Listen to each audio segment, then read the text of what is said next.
This program is sponsored by the partners and friends of Redeemer's Voice Media.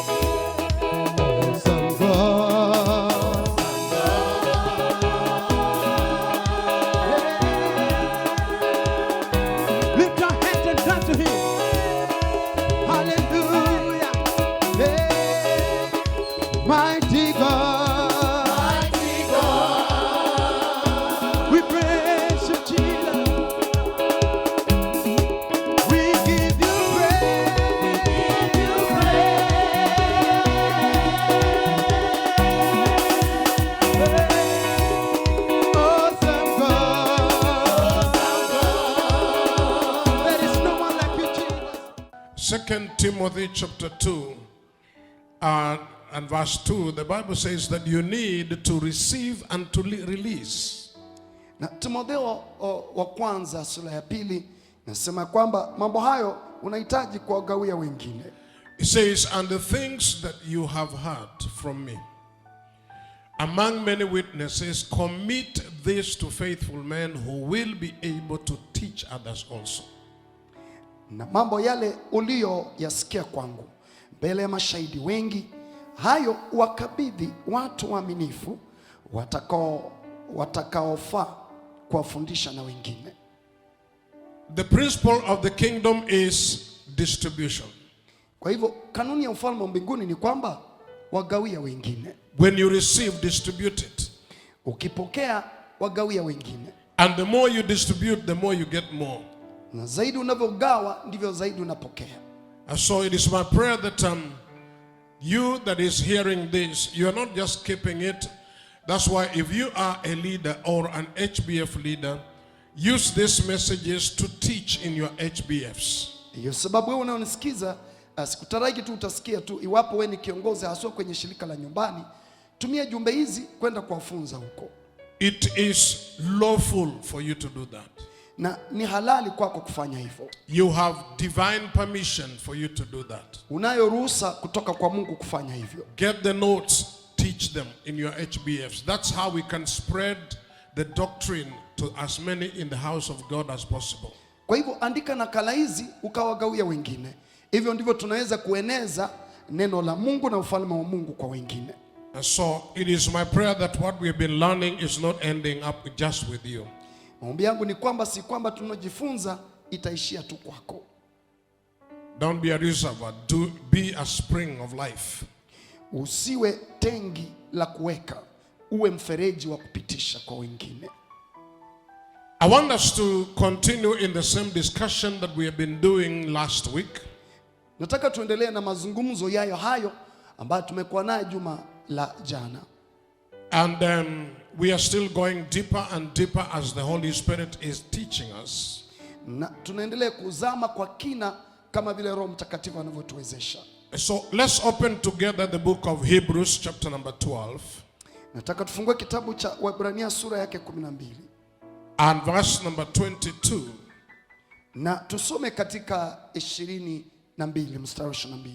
The Bible says, but you have come to Mount Zion and to the city of the living God, the heavenly Jerusalem, to an innumerable company of angels, to the general assembly and the church of the firstborn who are registered in heaven. You have come to God, the judge of all.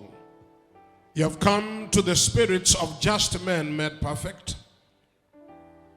You have come to Jesus, the mediator of the new covenant, and to the blood of sprinkling that speaks better things than that of Abel.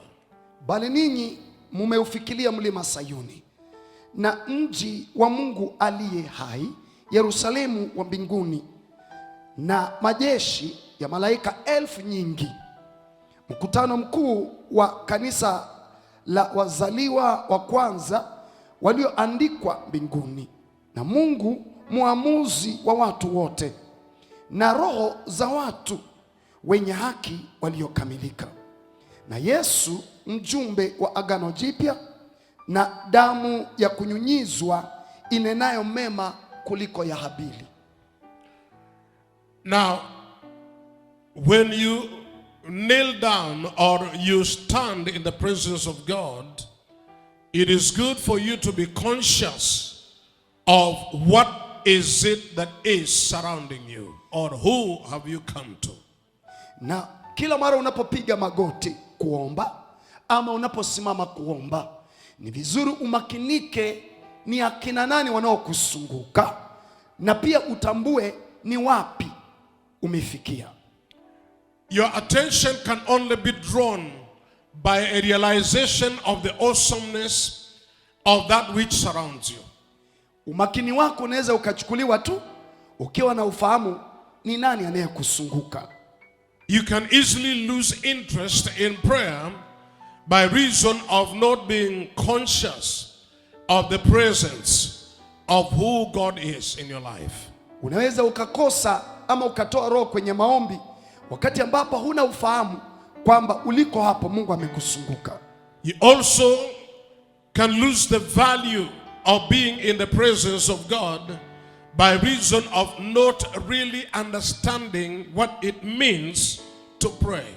Na unaweza ukakosa ile dhamani ya maombi ama kudhamini maombi wakati huelewi haswa ni nini unachokifanya. There are two things that happen in your life. When you are hungry, your system is active to receive food. Na kuna mambo mawili hufanyika kwenye maisha yako. Wakati unapokuwa na njaa, mfumo wako unakuwa tayari kupokea chakula. But if the food you are hungry for is not appealing, you lose the appetite. Na iwapo chakula unachokitaka kila hakipendezi, utapoteza hamu ya chakula. Even though you are hungry. Ijapo una njaa. Now, it is knowledge and understanding that appetizes you to pray more. Basi ni maarifa na ufahamu ndio inakupa hamu ya kuomba zaidi. The Bible says, where we read in the book of Hebrews, that we need to approach the throne of God boldly so that we be able to receive grace for the time of need. Biblia imetuambia kwenye Waebrania kwamba imetupasa tufikie enzi ya Bwana kwa ujasiri, tupokee neema na rehema kutusaidia wakati wa hitaji. An example is about the Queen of Sheba when she went to visit the throne of Solomon. Na mfano ni kama yule Malkia wa Sheba alivyokwenda kutembelea kasri ya mfalme Suleimani. She just didn't go to see Solomon. Hakuenda tu kumwona Suleimani. She went also to experience the awesomeness, the wonders, the glories that are in that kingdom, because so much had been said about it. Alikwenda kukutana, alikwenda kuhisi, alikwenda kweli kuweza kuona mambo ambayo yamesimuliwa kuhusiana na ule ufalme. There is an experience that one encounters when there is a desire to explore. Na kuna hali fulani mtu huipitia anapokuwa na tamaa kubwa kuweza kuvumbua mambo fulani. When you go into the presence of God, you need to whet your appetite to explore what is in this kingdom. Wakati unapomwendea Mungu lazima unoe makali ya hamu yako kuweza kukutana na mambo ya ajabu katika ufalme huu. It is that makes you inquisitive. You want to know even more. Hiyo ndio inakusukuma kukuwa mtu mwenye kuuliza kutaka kujua. When the Queen of Sheba went into the kingdom of Solomon in Jerusalem, she was amazed at everything. Wakati Malkia wa Sheba alivyokwenda katika milki na ufalme wa Sulemani Yerusalemu, alistaajabia mambo aliyoyaona. She saw things that marveled her. Aliyaona mambo yaliyomstaajabisha. And to cut the long story short, she left Jerusalem pregnant with the baby of Solomon. Na kumaliza habari yote, alitoka kule Yerusalemu akiwa na ujauzito wa mtoto wa Sulemani. When you go into the presence of God, you need to leave the place pregnant with the things of God. Unapokwenda katika uwepo wa Mungu, ondoka kule una ujauzito wa mambo ya Mungu. An excitement in your heart. Kuwepo na ule msisimko ndani ya moyo wako. A feel of what you want to distribute to others. Yani unaicho umejazwa kile ungetaka kuwagawia wengine. So that you can't give to anybody when you are empty. Hawezi kugawia watu kama wewe huna kitu. But when you are from the presence of God, there is an overflow. Ukitoka katika uwepo wa Mungu kuna mafuriko. And when you are having an overflow, it is out of the abundance of your heart that you pour to others. Wakati umejawa ni kutokana na wingi wa moyo utapeana kwa wengine. And this is why teaching is critical in stirring up your appetite to stay in the presence of God. Hivyo basi mafundisho ni ya muhimu kukunoa ama kukuchochea kuingia katika uwepo wa Mungu na hamu. Some of the things we have just learned in the last few days, somebody told me this has changed my prayer life. Baadhi ya vitu ambavyo tumeshirikishwa juma lililopita, mtu akasema imekwisha badilisha maisha yake ya maombi. It's not changed the prayer life because they had. It is because there was a realization and a revelation that was deeper than they had understood.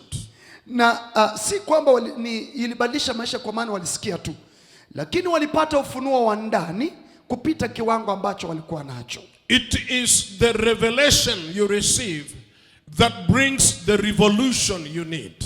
Na ni ule ufunuo unaopokea ndio unaleta mapinduzi unaoyataka. Your life can only be different by the multitude of information that you have.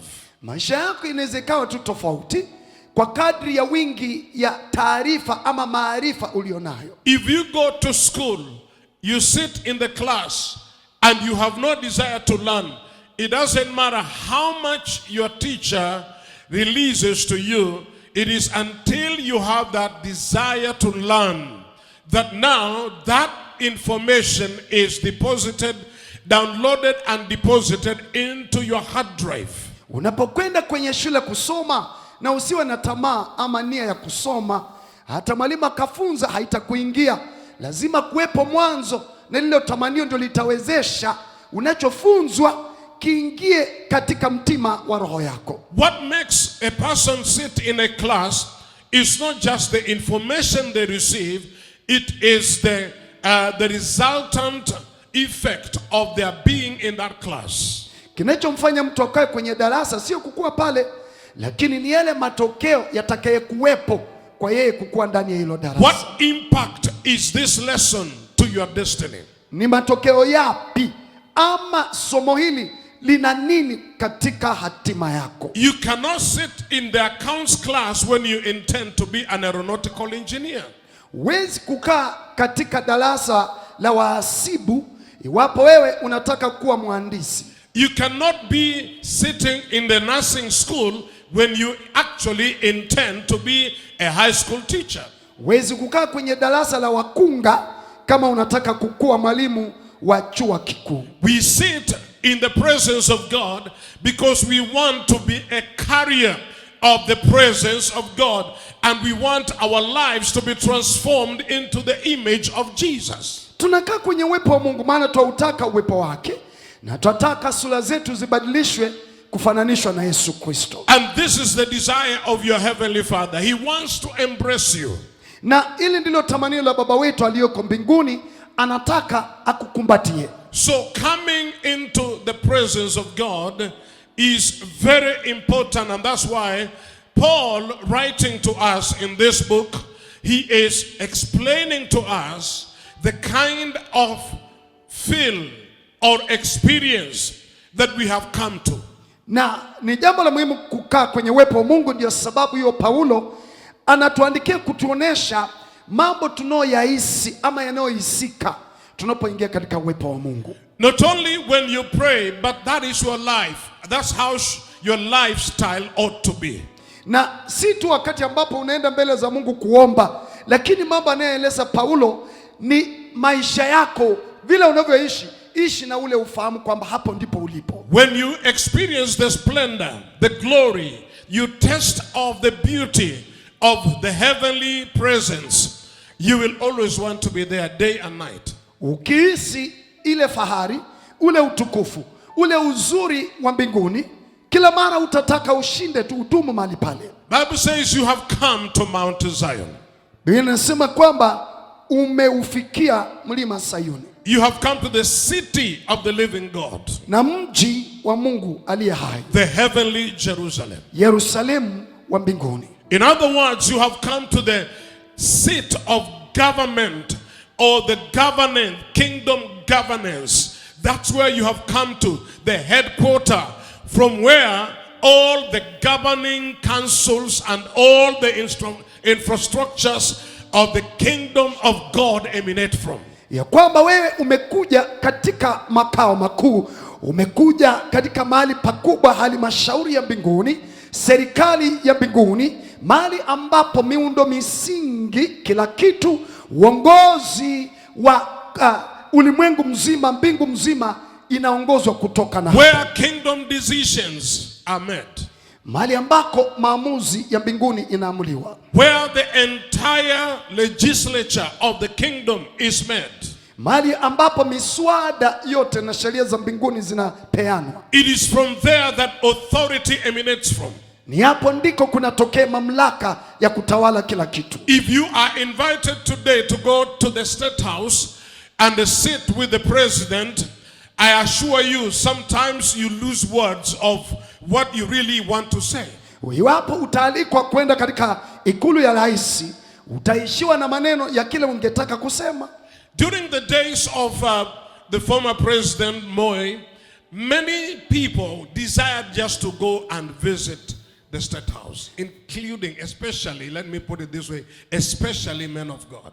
Na katika nyakati, katika enzi za Rais Moi, kila mtu angetamani sana kwenda tu kwenye ikulu yetu, haswa watumishi wa Mungu. Because what used to happen then is, anytime you visit the president, you can never leave there hungry nor empty-handed. Na hiki ndicho kilichokuwa kinafanyika. Kila mara ungetembelea rais, haungetoka huko una njaa, ungetoka huko umejazwa. You will live there with either a title deed for land, or you live there with cash to go and do some projects, or you live there with something that is tangible that can change your life for a long time. Ungetoka huko una cheti cha kumiliki shamba, ama ungetoka huko na hela zingekusaidia kwenda kufanyia miradi zako. Many people went there and left there with the promotions. Watu walienda huko, ukatoka huko wamepandishwa vyeo. So that is what happens in a kingdom.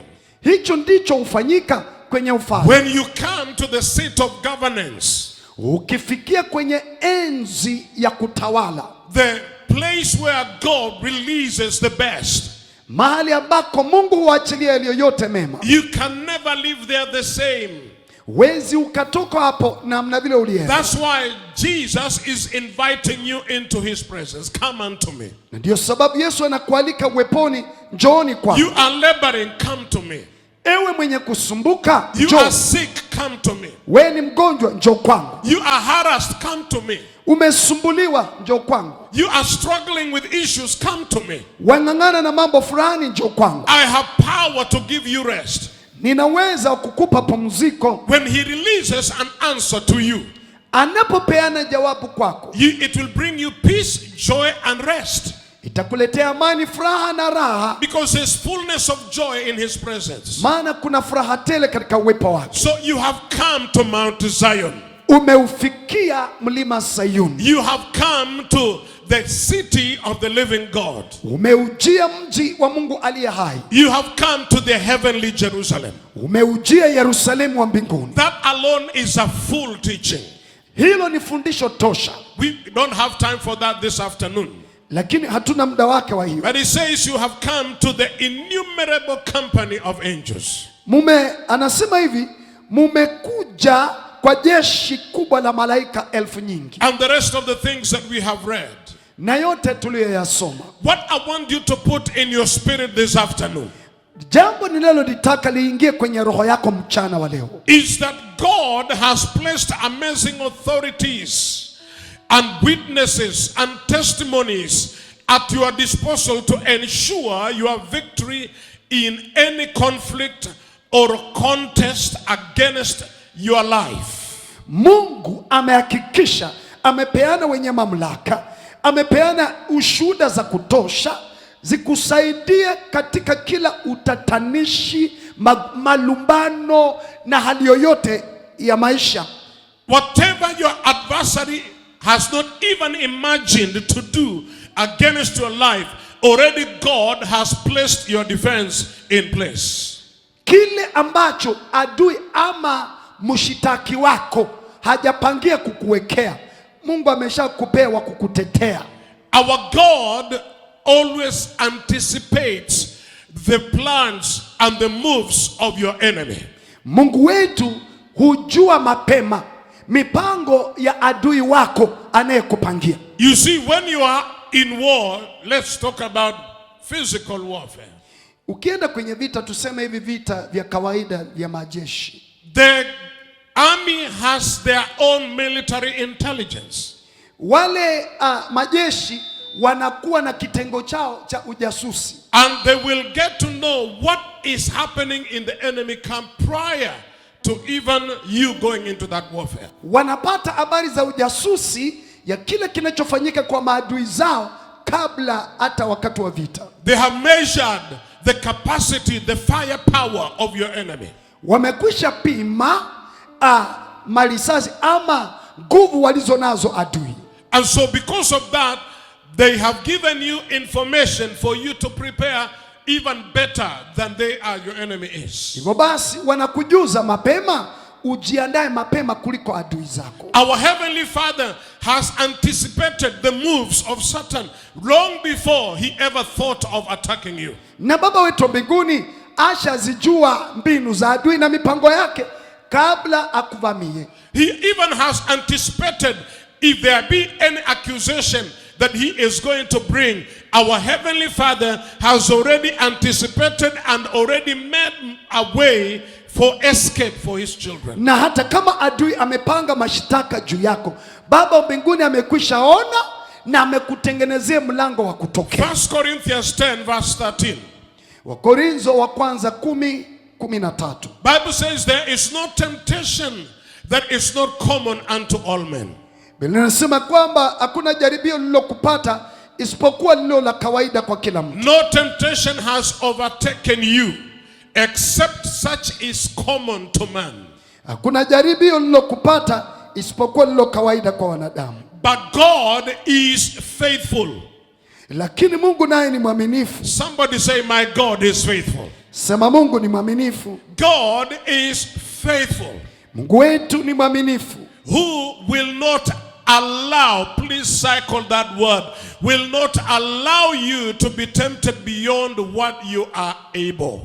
Ya kwamba huyu Mungu ni mwaminifu ambaye hata waacha mjaribiwe kupita muwezavyo. But with the temptation, he will also make the way of escape. Lakini pamoja na lile jaribu atafanya mlango wa kutokea, that you may be able to bear it. Ili muweze kustahimili. So there is nothing that you will experience either in the past, present or future that God is not aware of. Hakuna kitu utakachokipitia leo ama kesho ambacho Mungu hana habari. And in every circumstance there is a way of escape. Na katika kila hali upo mlango wa kutokea. Are you struggling financially? There is a way of escape. Je, una tatizo la fedha? Kuna mlango wa kutokea. Are you struggling with sickness and disease? There is a way of escape. Je, unalo tatizo la afya? Kuna njia ya kutokea. Are you struggling with depression? There is a way of escape. Je, una tatizo la kiakili? Tayari kuna njia ya kutokea. Whatever you are experiencing now, our Heavenly Father pre-emptied it even before you entered there. It is you to go step forward and stand in the place of your refuge. Na unapitia hali unayopitia sasa. Baba mbinguni alijua mapema kwako ni unyoshe miguu yako kiimani na uingie mahali pako pa kupona. There is a door of escape. Upo mlango wa kutokea. If you believed it, you would have said amen. Kama umeamini ungesema amen. So God anticipates what the enemy is about to do. Mungu huona mbele ya kile adui amekwisha kupanga. And therefore he makes sure that he makes everything at your disposal to help you get out of it. And because he's a God of justice, when you are going through accusation or challenges of life, God will allow the enemy to do what he has to do so that you may stand in your place, in the place of intercession and prayer, and knock the door or up and seek the face of God, and it will be opened for you. Kwa sababu hiyo Mungu hukutengenezea njia ya kutokea, na kwa kuwa Mungu ni Mungu wa haki, adui anapopanga tuseme anataka kukushtaki, Mungu ataaje shetani apeleke mashtaka zake ili wewe uchukue mahali pako pa haki yako, na kuweza kama ni kubisha mlango ukaubisha na ule mlango ukafunguka kwako. But if you do not ask, it will remain like that. Lakini wapo wewe hutaomba, itasalia hivyo tu. Jesus said, seek you find. Yesu alisema tafuta utaona. Knock, the door opens. Bisha lango likafunguka. And he said, ask and you will be given. Na kasema ombeni na utapewa. James says, you have not because you ask not. Yakobo anasema hamna kwa maana hamkuomba. So when we do not approach the throne of grace boldly, then what happens is where decisions have been made concerning your life, they will remain in paper until you approach that throne and receive that which you need. Na hivyo basi Biblia inasema kwa ujasiri tuendee enzi ya Mungu tupokee neema, yani kusema kwamba iwapo hutachukua hatua, yale ambayo maamuzi yamefanywa kwako yatasalia kwenye karatasi mpaka siku ile utakwenda kuyadai. You can be set free in the court of law here in Kenya. You are set free. The judge says you are innocent. But so long as you are in prison and you have not known that you are already free, and the papers have not moved from the law courts to the prison, whoever is in charge, the commander of the prison, to declare that John is already innocent and free, you will remain in prison so long as you do not know that the judgment and the ruling has been made of your freedom. Wakati ambapo tuseme jaji ametoa uamuzi kwamba wewe hauna hatia kwa habari ya mashtaka ulioshtakiwa na ukatiwa gerezani, iwapo hiyo habari ama stakabadhi ama hati ya maandishi ya uamuzi wa jaji isipomfikia yule msimamizi wa gereza, mlinda lango anayekulinda pale, utasalia gerezani hata ingawa uamuzi umetolewa, wewe uko huru. So your freedom is given, but you must access it by your prayers. Uhuru wako umetangazwa, lakini utaufikia kwa maombi. Your way of escape is made, but you access it by your prayers. Njia yako na mlango wa kutokea umeshapeanwa, utaufikia tu kwa maombi. There are things that God has already put in place, and one of them includes, as we have read, the innumerable company of angels. Kuna mambo ambayo Mungu amepeana kutusaidia. Vile kama tumeona tuna jeshi la malaika wengi. You have come to the heavenly Jerusalem. Mmeujia Yerusalemu. And you have come to the innumerable company of angels. Na mmelifikia jeshi la malaika nyingi. We have come to the blood of the Lamb. Na tumejia damu ya mwana-kondoo. We have come to the cloud of witnesses, which is also interpreted here as the spirits of just men made perfect. Na tumelijia wingu la mashahidi wakubwa, hapa imetafsiriwa kama roho za watakatifu waliokamilika. We have come to the water. Tumejia maji. We have come to the word of God. Tumelijia neno la Mungu. We have come to the Holy Spirit. Tumejia Roho Mtakatifu. We have been given the name of Jesus. Tumepewa jina la Yesu. We have the covenant which is signed by the blood of Jesus. Tunalo agano limetiwa sahihi kwa damu ya Yesu. So all these are things that God has put in place to stand as your defense. Haya yote Mungu amekuwekea wasimame kama jeshi la utetezi wako. And this will testify of your freedom if you now step into your place of prayer. Na hao wote watashuhudia habari za uhuru wako ukiingia katika mahali pa maombi. Hebrews chapter 12 verse 1, the Bible says, therefore, we also, since we are surrounded by so great a cloud of witnesses, let us lay aside every weight and the sin which so easily ensnares us, and then let us run with endurance the race that is set before us. Basi na sisi pia, kwa kuwa tunazungukwa na wingu kubwa la mashahidi namna hii, na tuweke kando kila mzigo mzito na dhambi ile ituzingayo kwa upesi, na tupige mbio kwa saburi katika yale mashindano yaliyowekwa mbele yetu. Now, I will be dealing with each group as time will allow, but the Bible says in 1 John chapter 5 verse 6, so that you know the things I've mentioned, how they come into play scripturally. Kwa hivyo nitakuwa nikitaja kila kundi na sehemu yake, lakini nataka tuangalie katika Yohana wa kwanza. The Bible says, this is he who came by water and blood, Jesus Christ. Not only by water, but by water and blood. And it is the Spirit who bears witness, because the Spirit is the truth.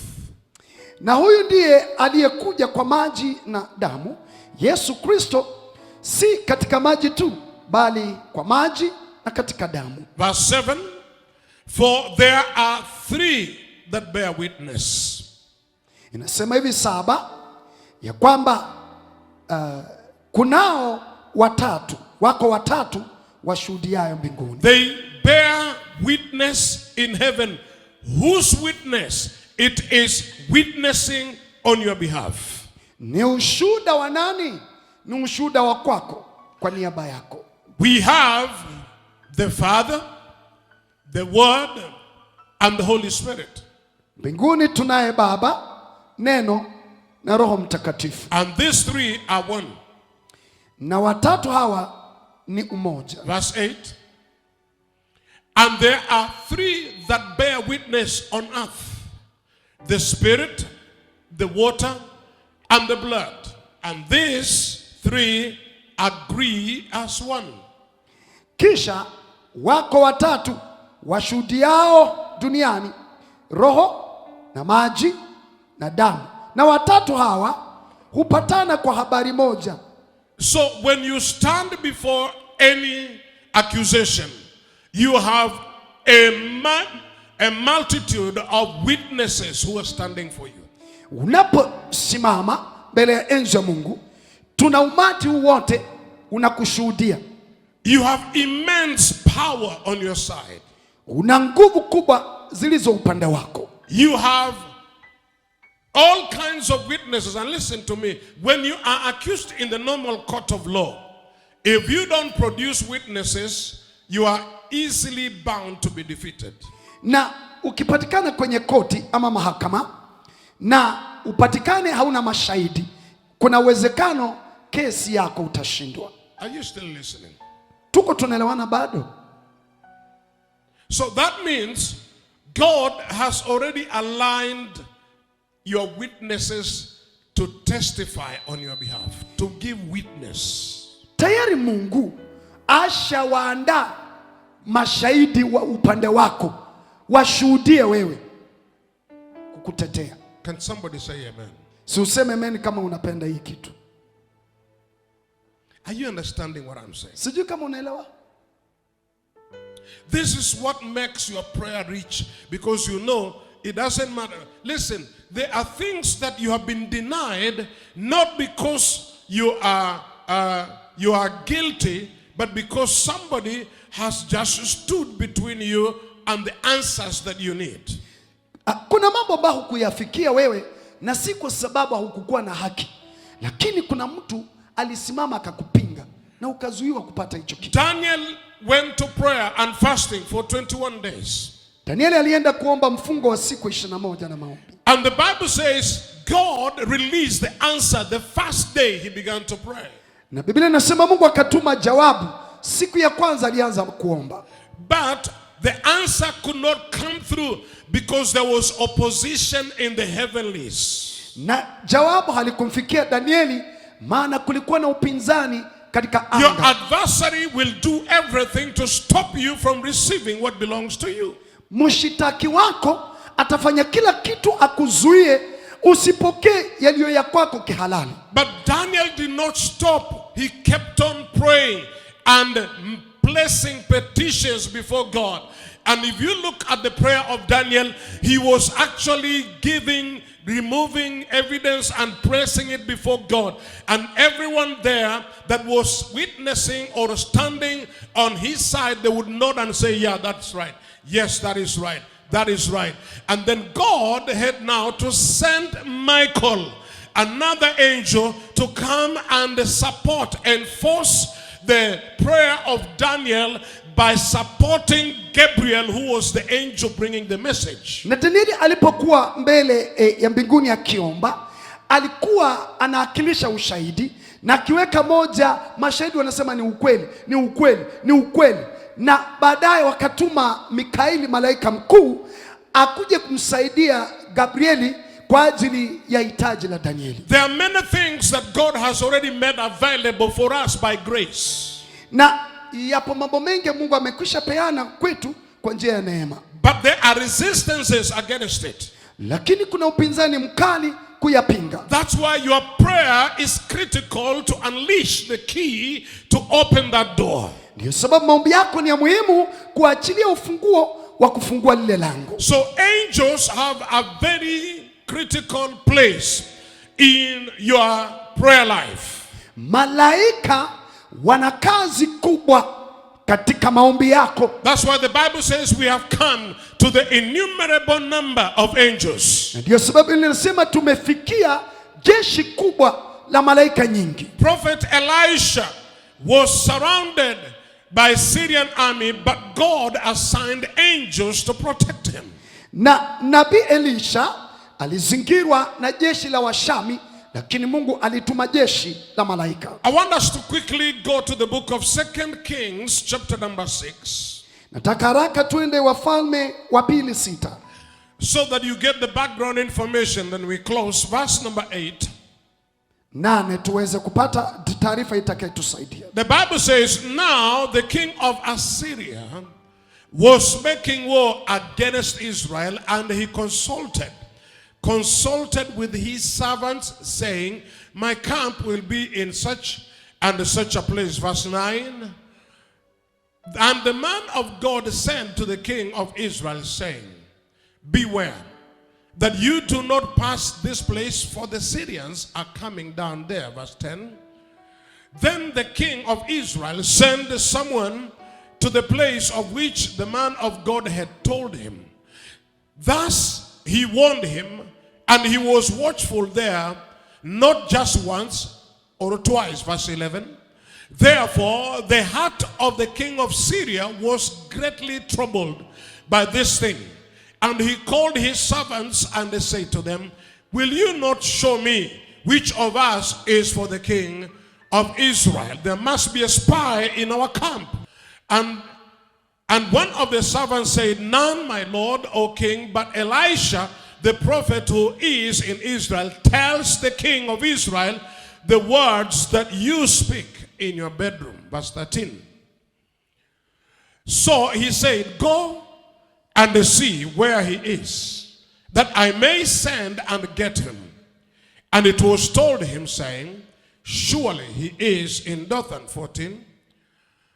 So therefore he sent horses and chariots and a great army there, and they came by night and surrounded the city. Verse 15. And when the servant of the man of God rose early and went out, there was an army surrounding the city with horses and chariots. And his servant said to him, Alas, my master, what shall we do? So he answered, Do not be afraid, do not fear, for those who are with us are more than those who are with them. Somebody repeat those words. So he answered, I'm not hearing you, shout it, do not fear, for those who are with us are more than those who are with them. Innumerable company of angels. Usiogope, maana walio pamoja nasi ni wengi kuliko wale walio pamoja nao. This is where you have come for, and you have come to. You have come to a place that you should not be defeated. Umefikia mahali ambako usishindwe. Verse 17. 17. Bible says, and Elisha prayed. Somebody say prayed. Prayed. And they said, Lord, I pray, open his eyes that he may see. Then the Lord opened the eyes of the young man, and he saw.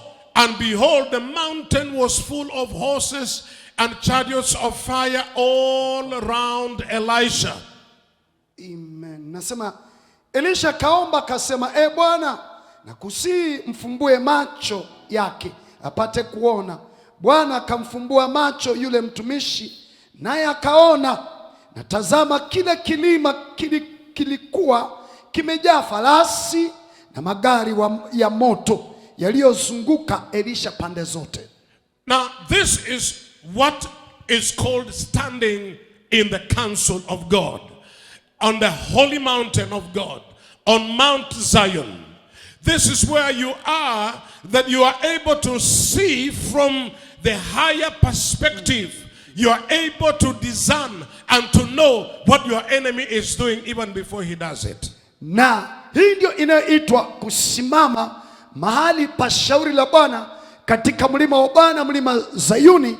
Ukiwa kwenye kilele chake, unaweza mkubwa wa kuona mambo yote anayopanga adui kwako. Remember that the Bible says you have been elevated, you have been lifted up, you have been risen with Christ Jesus, and now you are seated together with him in the heavenly places, far above principalities and powers and spiritual wickednesses. Kumbuka Biblia inasema umeinuliwa, umeketishwa pamoja na Yesu Kristo katika mkono wa kulia wa Baba, juu zaidi ya falme, utawala, usultani na majeshi ya kila namna. I want you to know this is not just a word written in the book. It is a practical thing. You as a believer, you are not ordinary, you are special. And when you kneel down and call on the name of the Lord, God is able to elevate you, that you are able to see what your enemy is doing prior to every action of the enemy. Hili tu silo neno la kuandika kwenye karatasi, lakini ni ukweli wa utendakazi ya kwamba iwapo utamwamini Mungu kamwomba, akuinua kunyanyue, akuketisha mahali pa juu ambako unaweza ukaona mapema kabla adui hajapanga mavamizi. Ask Pastor David and some of the people who have been close to me. There are times things may be common. We are just normal. Nothing is happening. And then I wake up one morning and I tell them, today we must do this, we must do this, we must do this, we must do this. They begin to query, but how will it happen? I say, no, you must do it. And the moment we do it, soon they come to realize why Bishop was saying, do this thing. Na waulize walio karibu nami kama mchungaji David, naweza nikaamkia wakati mmoja tu mambo yalikuwa ni kawaida, nikawaambia hivi, leo hivi tufanye hivi, tufanye hivi, tufanye hivi. Wanasema haukulisema mapema, lakini baadaye wanakuja kutambua sababu gani nilisema tufanye hivyo. Because when you are in the counsel of God, you are able to see what is going to happen. You may not see with your physical eyes, but your eyes are opened and you receive the conviction to act immediately. Otherwise, if you don't, you find yourself in danger. Na hiyo si kwamba lazima utaona ni kwa macho, lakini unaweza kuwa na ushawishi na msukumo wa moyoni ya kwamba iwapo hautafanya kwa wakati wake, huenda ukajipata mashakani. That's why when you pray, you are able to discern, to know in the spirit realm what is it that is happening around you. Ndio sababu unapoomba unaweza mkubwa wa kupambanua na kujua haswa ni nini kinachoendelea katika ulimwengu wa kiroho. Our God is also able even to give you not only a dream but also a vision. Mungu anaweza kukupa si ndoto peke yake lakini hata maono. Our God is able to take you into the counsel of the wicked. Mungu anaweza akakubeba akakupeleka kwenye vikao vya wenye uovu. Spiritually, you are able to sit in the covens of darkness, what the wicked people are planning against you, against your family, against the church, against the nation. And God will either tell you pray or wake up, go warn my people. Na unaweza Mungu akakubeba mpaka ukakuwa kwenye kikao, unasikia kila kitu wanasema ijapo hawakuoni, na ukatoka pale na Mungu akakwambia nenda ukawaonya watu wangu. There are many times I've come in the church in the morning on a Sunday, for example, and I speak a word that the Holy Spirit told me, this is what this is what God is doing, or this is what the enemy is doing. And there are people that are in the congregation whom the Holy Spirit is already addressing. It may not be for everybody. Na hizo nikaja asubuhi kwenye ibada, asubuhi nikaanza kutamka neno, na kuna watu kwenye kusanyiko, lile neno huenda lisiwe ni kwa kila mtu, lakini kuna watu haswa ambalo hilo neno limewalenga. That's why we have been saying in Jeremiah 23 verse 18, God asks a question for who has stood in the counsel of the Lord. Ndio sababu tumesoma katika Yeremia 23:28 ya kwamba ni nani aliyesimama katika shauri la Bwana. Because when you stand in the counsel of the Lord, you will be able to perceive and hear what God is saying. Ukisimama kwenye shauri la Bwana, utasikia ni maamuzi yapi ambayo Mungu ameyapitisha. And the prophetic action in the life of Elisha was able to be carried. He was able to be carried even into the bedroom of the king of Syria, and he would hear the secrets they were planning and conspiring against the people of God. Na roho wa kinabii aliyekuwa juu ya Elisha angelimbeba Elisha akampeleka kwenye kitanda cha kulala cha mfalme na kujua siri zote alizozipanga. Because the counsel is a legal advice you receive from the Holy Spirit to be able to direct people, to order their steps, or to warn them to take necessary action.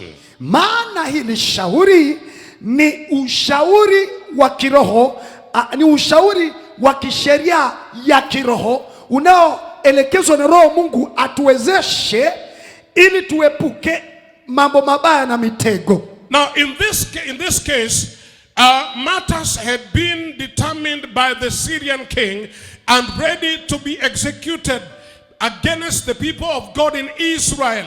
But Elisha would receive the revelation of the conspiracy because he was standing in the presence and he was on the Mount Zion of God. He was in the council, the heavenly council, to understand what was happening against his people. Na katika jambo hili tunakoangalia hapa, mambo yalikuwa yameshapitishwa katika baraza la ufalme wa Shami na walikuwa wamepanga kutimiza, lakini sababu Elisha alisimama katika shauri la Bwana Mungu wetu katika mlima wa Bwana, mlima Zayuni, aliweza kuzipokea zile habari mapema na akawa amekwisha jipanga. So every plan they were making, he was already aware of it. Na kila mipango na njama walizozipanga alikuwa na habari yake. And so Elisha requested for angelic reinforcement. Na Elisha alikuwa amekwisha omba apokee msaada wa kimalaika. Because he saw the multitude of the armies that were sent, not just against the children of Israel, but against him as a person. Na aliona jeshi la Washami lilotumwa na likukuwa tu zidi yake, lakini zidi pia ya Waisraeli. And God granted that request.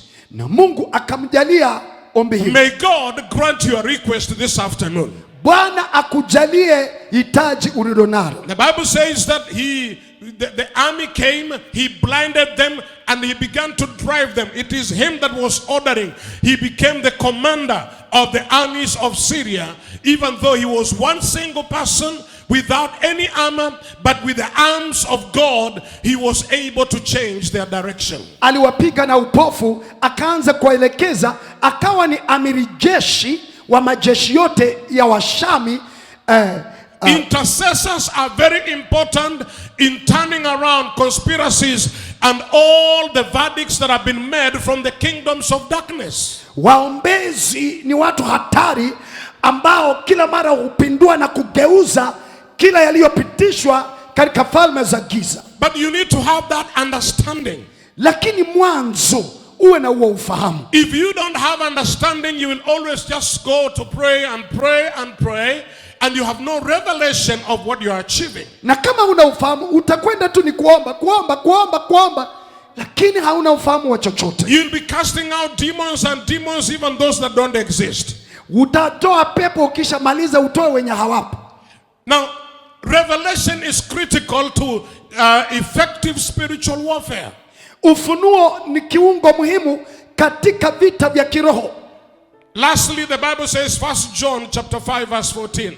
It says, now this is the confidence that we have in him, that if we ask anything according to his will, he hears us. Nasema hivi katika Yohana wa kwanza 5:14, inasema hivi, tukimwomba Mungu kwa lolote, huu ndio ujasiri tulio nao. Huu ndio ujasiri tulio nao kwake, ya kuwa tukiomba kitu sawa sawa na mapenzi yake, yeye hutusikia. And if we know that he hears us, whatever we ask, we know that we have the petitions that we have asked of him. Now this is where we get our confidence from. Na kama tukijua kwamba atusikia tuombako chochote, twajua kwamba tunazo zile haja tulizomuomba. You need confidence in this life. Unahitaji ujasiri katika haya maisha. I want to pray together with you this afternoon. Nataka tuombe pamoja mchana huu. We thank you because we have come to Mount Zion. Tukushukuru sababu tumeujia mlima Sayuni. We have come to the city of the living God. Tumeujia mji wa Mungu aliye hai. We have come to the new Jerusalem. Tumejia Yerusalemu mpya. We have come, Jehovah Father, to the innumerable company of angels. Tumewajia majeshi wengi wa malaika. Lord, you have said you will always make a way of escape for your children. Bwana, umesema kwamba kila mara utafanya mlango wa kutokea kwa watoto. Now in the name of Jesus. Na Baba, sasa kwa jina la Yesu, there are those who are feeling confined. Wapo wale wanaishi wamebanwa. Confined in pressures of life. Wamebanwa na hali za maisha. Sicknesses and diseases. Magonjwa pamoja na maradhi. Harassments from the powers of darkness. Masumbufu kutoka kwa nguvu za giza. Let there be that door of escape open. Baba, kuwepo na mlango wazi wa kutokea. In the mighty name of Jesus. Kwa jina kuu la Yesu. Let there be restoration of peace in this home. Kuwepo na urejesho wa amani katika nyumba hii. Lord, I pray the angels of God to be a reinforcing force around this family. Bwana, jeshi la malaika waweze kupeana msaada mkubwa and bring solutions in whatever case and situation. For you said whatever we ask of you, you grant us our petitions, and that's where our confidence is. Ili kuleta kila solution na msaada, maana ulisema kwamba ujasiri tunao, kwa maana Bwana tunapoliomba unatutendea. So I declare it done. Natangaza imekwisha tendeka. I declare it done. Natangaza imetendeka. Lord, I declare it done. Natangaza imekwisha fanyika. In the life of this woman, it is done. Kwa maisha ya mama huyu imekwisha tendeka. There is a door of escape open now. Kuna mlango wa kutokea sasa. Lord, in the name of Jesus. Bwana, kwa jina la Yesu. Give her wisdom. Give this man the wisdom to see. Open their eyes to see the open door now. Mpe macho ya kuona mama huyu, mpe macho ya kuona ndugu huyu, aone mlango wa kutokea, and to see the innumerable company of witnesses that you have set around them. uoneshe jeshi kubwa la mashahidi uliowatuma kwao. Thank you, Father. Asante Baba, In Jesus' name. katika jina la Yesu Kristo. We thank the partners and friends of Redeemer's Voice Media for making this program possible.